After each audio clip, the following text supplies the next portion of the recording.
Hello all. So welcome to my channel Crystallized Science. And today we will start new chapter as you are seeing in the board, that is natural resource. Right?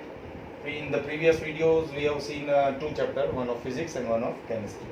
So today we will start from general science chapter, that is natural resource. Natural और resource दो अलग अलग terms हैं, तो पहले उसको समझने की ट्राई करते हैं.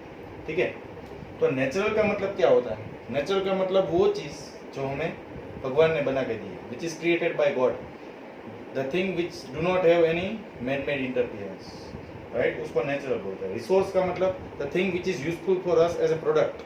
जैसे कि हमें फॉरेस्ट से वुड मिलता है, उससे हम फर्नीचर बनाते हैं, so would is a natural resource, right, which is given by God, right. तो हम ऐसा बोल सकते हैं कि हमारा पूरे ब्रह्मांड में एक ऐसा ही एक ही प्लैनेट ऐसा है कि जिसमें लाइफ पॉसिबल है, वो है अर्थ.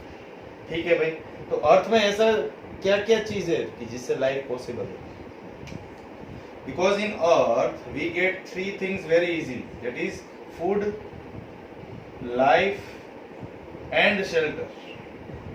ये तीन चीजें अर्थ में अच्छे से मिल जाती है, खाना, लाइफ और शेल्टर. शेल्टर मतलब कि the environment in which an organism can survive, उसको शेल्टर बोलते हैं. ऑर्गेनिज्म को सर्वाइव करने के लिए जो एनवायरमेंट चाहिए, सराउंडिंग्स चाहिए, वो अर्थ में होता है. तो इससे ये क्वेश्चन होता है कि भाई ये फूड तो चलो रिसोर्स से मिल जाता है, ठीक है, इसलिए लाइफ एग्जिस्ट करती है. तो लाइफ का सपोर्टिंग ये शेल्टर जो पार्ट है, ये शेल्टर पार्ट एक्चुअली पॉसिबल किससे हुआ? तो आपने लोअर स्टैंडर्ड में कई सारे स्फीयर्स के बारे में पढ़ा था, मालूम है आपको कौन कौन से स्फीयर्स होते हैं? आप थोड़ा सोचिए, which spheres are there. See first sphere is atmosphere, अगर आपको मालूम हो एटमॉस्फेयर. दूसरा होता है हाइड्रोस्फीयर,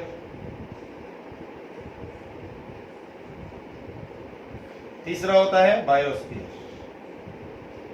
जैसे कई सारे होते हैं, अभी ये तीन रखते हैं. थर्ड भी होता है लिथोस्फीयर, बायोस्फीयर हो गया, और एक लिथोस्फीयर लैंड वाला. ये एटमॉस्फेयर में क्या आता है? जो गैसेस का ब्लैंकेट है, गैसेस ब्लैंकेट, ये सब एटमॉस्फेयर में है. तो ये हाइड्रोस्फीयर में क्या आएगा? Water bodies. जो वाटर बॉडीज होती है वो हाइड्रोस्फीयर में आने वाली. बायोस्फीयर में क्या आएगा? तीनों स्फीयर का इंटरेक्शन होके, तीनों स्फीयर मतलब लिथोस्फीयर में क्या आएगा? लैंड. ठीक है, तो biosphere is a sphere in which a life exists due to interaction of all of these three sphere. ये तीनों के इंटरेक्शन के कारण एक स्फीयर बनता है, इसका नाम है बायोस्फीयर, जिसके ऊपर हम जीते हैं, उसको हम बोलते हैं बायोस्फीयर. समझ में आ गया? और कई सारे स्फीयर है, स्ट्रेटोस्फीयर जहाँ पे ओजोन लेयर है, जो हमें अल्ट्रावायलेट रेस से बचाता है. तो ये सब स्फीयर है, वो हमें शेल्टर देते हैं डायरेक्टली और इनडायरेक्टली. तो ये कारण है जिससे लाइफ एग्जिस्ट करती है, जिसे जो लाइफ एक ऑर्गेनिज्म को मिली उसको शेल्टर मिलने का कारण ये सब स्फीयर्स होते हैं. समझ में आ गया? ओके, चलो ये तो समझ में आ गया. तो ये गैसेस के ब्लैंकेट हमें इफेक्ट करते हैं कि नहीं करते हैं? करते ही हैं. हम आपको मालूम है एटमॉस्फेयर में कौन कौन से गैसेस प्रेजेंट होते हैं? आप बोलोगे सर ऑक्सीजन, कार्बन डाइऑक्साइड, ठीक है, सबसे ज्यादा बोलो तो नाइट्रोजन और ऑक्सीजन 78 और 21, राइट. 97% तो वो दोनों ने ऑक्यूपाई कर लिया, बाकी जो रेस्ट ऑफ द गैसेस होते हैं वो. ठीक है, वाटर बॉडीज आपको मालूम ही है, ओशियन, सी, रिवर्स, लेक, वो सब आता है. लैंड जिसमें हम होते हैं. ठीक है भाई, चलो ये तो समझ में आ गया. तो ये सब स्फीयर आपको याद रखने पड़ेंगे जो हमें अर्थ में मिलते हैं, और कोई प्लैनेट में मिलता नहीं है. मोस्टली सब प्लैनेट में यही चीज नहीं होती, यही चीज एब्सेंट होती है, जो है एटमॉस्फेयर. इसके कारण दूसरे प्लैनेट में लाइफ एग्जिस्ट करती ही नहीं है. और आपको मालूम होगा हमारे अर्थ में नेचुरल रिसोर्स की जो अमाउंट है वो कम होती जा रही है. Why? Because human population is increasing, human needs are increasing day by day, right. So according to the population and needs we don't have enough natural resource in the earth, so it is depleting day by day. That's why this chapter is made, so that you, a young generation, can save the natural resource for the future.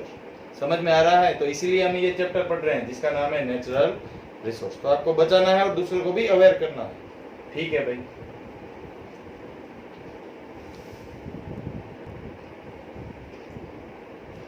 See the question comes in mind that biosphere में आता क्या है। तो मैंने आपको क्या बोला था, biosphere is the sum of all the three sphere.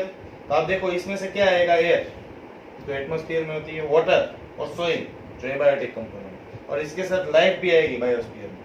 ठीक है, तो समझ गए बायोस्फीयर लिखा क्यों नहीं था, इसलिए नहीं लिखा था कि सबके कंपोनेंट्स इसमें आ जाएंगे और ये स्फीयर में हम सब लिविंग क्रिएचर है वो एग्जिस्ट कर सकते हैं।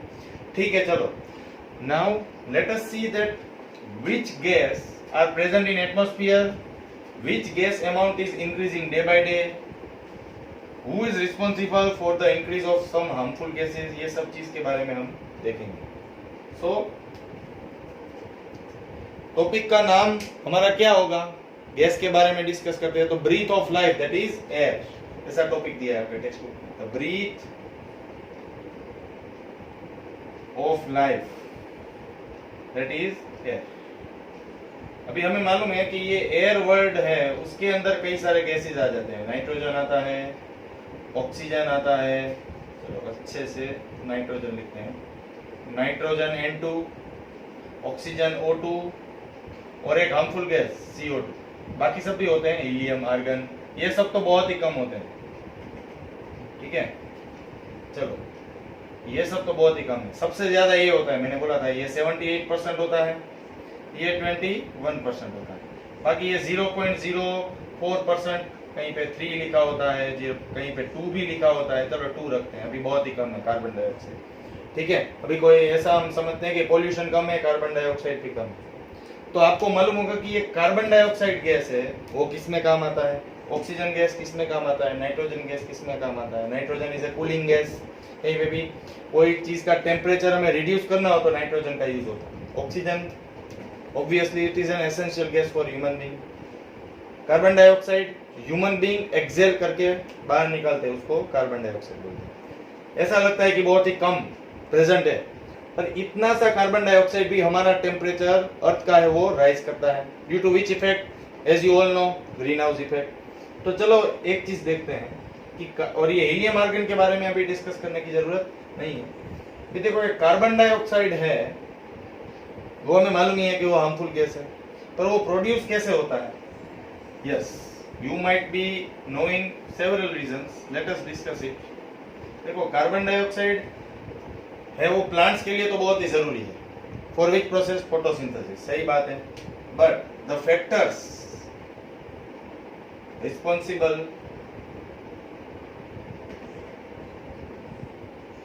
To produce which gas, carbon dioxide gas, carbon dioxide.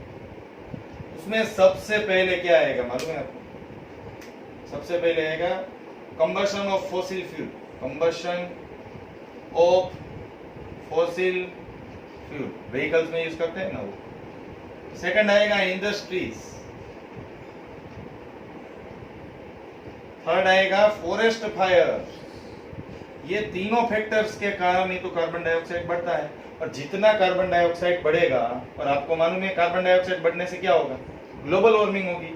ये ग्लोबल वार्मिंग क्या है? ग्लोबल वार्मिंग ये है कि अर्थ है वो वार्म होता जाएगा, समर्स में टेम्परेचर बहुत ही हाई मिलेंगे आपको, इवन विंटर में भी समर जैसे टेम्परेचर मिल सकते हैं, उसको बोलते हैं ग्लोबल वार्मिंग।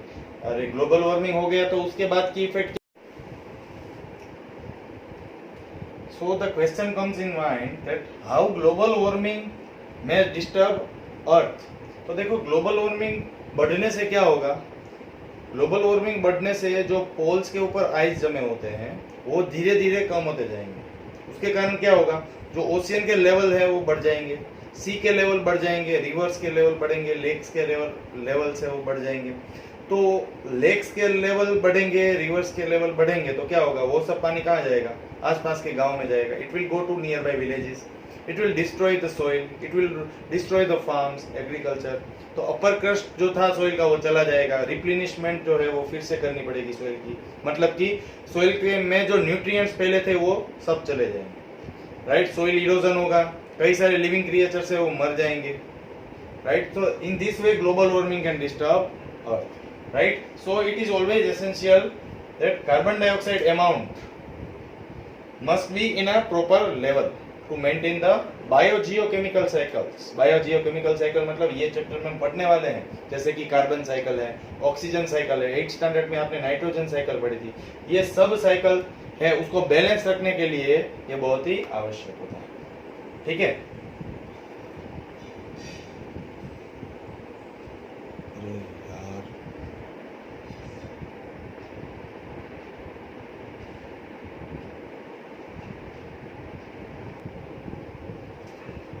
तो देखो हमने यहाँ पे फैक्टर्स देखे जो कॉन्सिक्वेंसेस, कार्बन डाइऑक्साइड है वो क्या क्या कॉन्सिक्वेंसेस कर सकते हैं। मतलब हमने ये देखा कि भाई कार्बन डाइऑक्साइड जो है वो प्रोड्यूस करने वाले फैक्टर्स कौन कौन से थे जिससे ये कॉन्सिक्वेंसेस हो सकते हैं। ठीक है, अभी हम वो चीज देखेंगे, मतलब कि एडवांटेज क्या है कार्बन डाइऑक्साइड का, इसका टोटली रिवर्स केस देखेंगे। फिर मैंने बोला था ना कि कार्बन डाइऑक्साइड प्लांट्स के लिए तो बहुत ही एसेंशियल है। कौन सी प्रोसेस के लिए? फोटोसिंथेसिस प्रोसेस के लिए। देखो, सो एडवांटेजेस ऑफ कार्बन डाइऑक्साइड, नया topic, advantages of CO2 that is carbon dioxide. अभी इसके एडवांटेजेस क्या क्या है, चलो वो देखते हैं। सबसे पहला एडवांटेज, प्लांट्स प्रोड्यूसेस ग्लूकोज, जिसका केमिकल फॉर्मूला होता है C6H12O6 in presence of sunlight in which process? In photosynthesis process। चलो ये तो समझ में आ गया। दूसरा ये कहाँ पे यूज होता है मालूम है? सी aquatic animals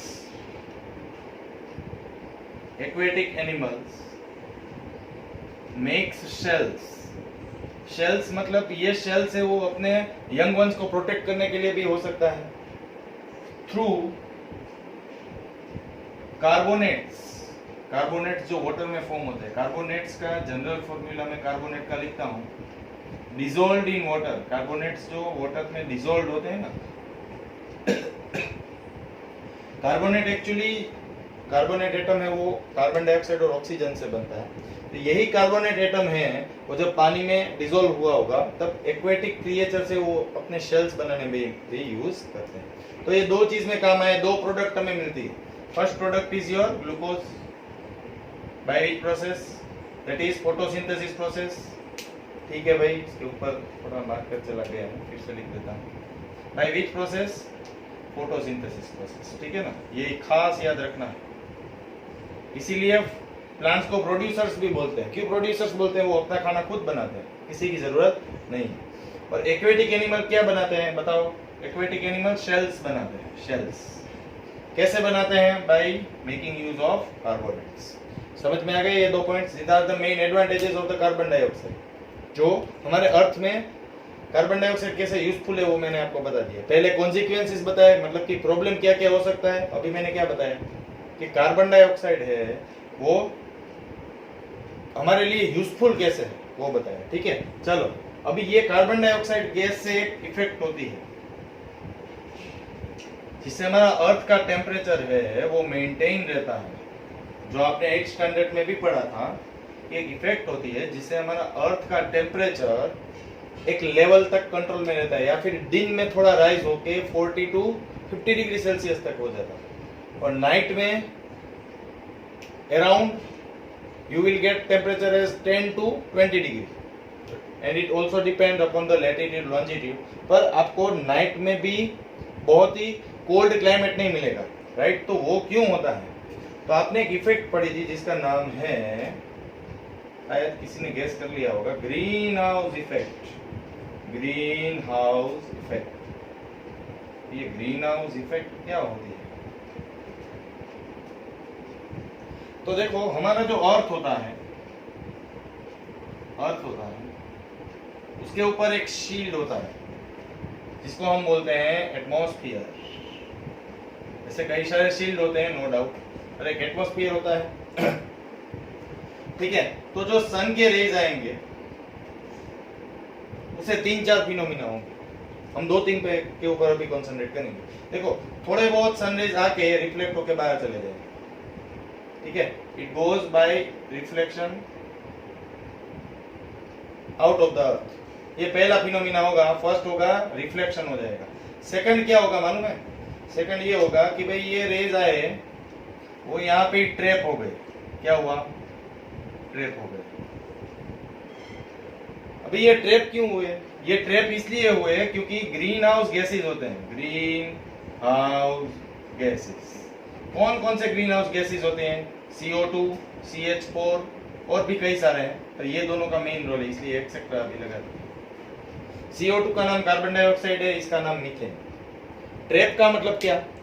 ये जो सनराइज है उसको वो बाहर निकलने नहीं देंगे, वो अर्थ के अंदर ही उसको कैद कर लेंगे। ट्रैप का मतलब कैद करना, वो कैद करके रखेंगे। तो इससे हमें फायदा क्या हुआ? इससे हमें ये फायदा हुआ कि हमारे अर्थ को ये वार्म बना के रखेंगे। समझ में आ गया? वरना तो हमारा अर्थ का टेम्परेचर बहुत ही लो होता, बहुत ही लो मतलब 10 डिग्री सेल्सियस से भी कम, तो हमारे सब लिविंग ऑर्गेनिज्म अर्थ के ऊपर सस्टेन नहीं कर पाते। जो कोल्ड क्लाइमेट में ज्यादा रह सकते हैं वही सस्टेन कर पाते। इसीलिए तो हम ये ट्रैप के कारण ही तो डे में हम approximately 40 to 45 degree Celsius, actually अभी तो 50 डिग्री सेल्सियस तक हम एक्सपीरियंस करते हैं क्योंकि कार्बन डाइऑक्साइड का लेवल बढ़ गया है। और नाइट में हम अप्रोक्सीमेटली रेंज में लिखूं तो 10 से 25 डिग्री सेल्सियस तक, ये दोनों टेम्परेचर की रेंज हम देखते हैं जनरली अर्थ के ऊपर। इसका कारण ये है ग्रीन हाउस इफेक्ट। इसलिए अर्थ का टेम्परेचर है वो मेंटेन रखता है, वरना तो नाइट में ये टेम्परेचर 0 डिग्री तक भी पहुंच सकता है सभी जगह पे। ऐसा नहीं है मनाली में, सभी जगह पे। समझ में आ गया? तो यही कारण है ग्रीन हाउस इफेक्ट के कारण। ग्रीन हाउस इफेक्ट हुई उसका कारण है ग्रीन हाउस गैसेस। कौन कौन से? कार्बन डाइऑक्साइड तो 50% इसके ऊपर काम करता है। Carbon dioxide is the main responsible gas for trapping the heat radiation. समझ में आ गया? कार्बन डाइऑक्साइड के पास एक स्पेशल प्रॉपर्टी है कि वो हीट को ट्रैप कर लेगा, इसके कारण ही अर्थ का टेम्परेचर मेंटेन होता है। चलो ये तो समझ में आ गया। अब आपको मालूम है कि मून का टेम्परेचर की रेंज क्या हो सकती है? आपको मालूम है मून की टेम्परेचर रेंज क्या हो सकती है? आप थोड़ा गेस कीजिए वीडियो पॉज करके, ठीक है?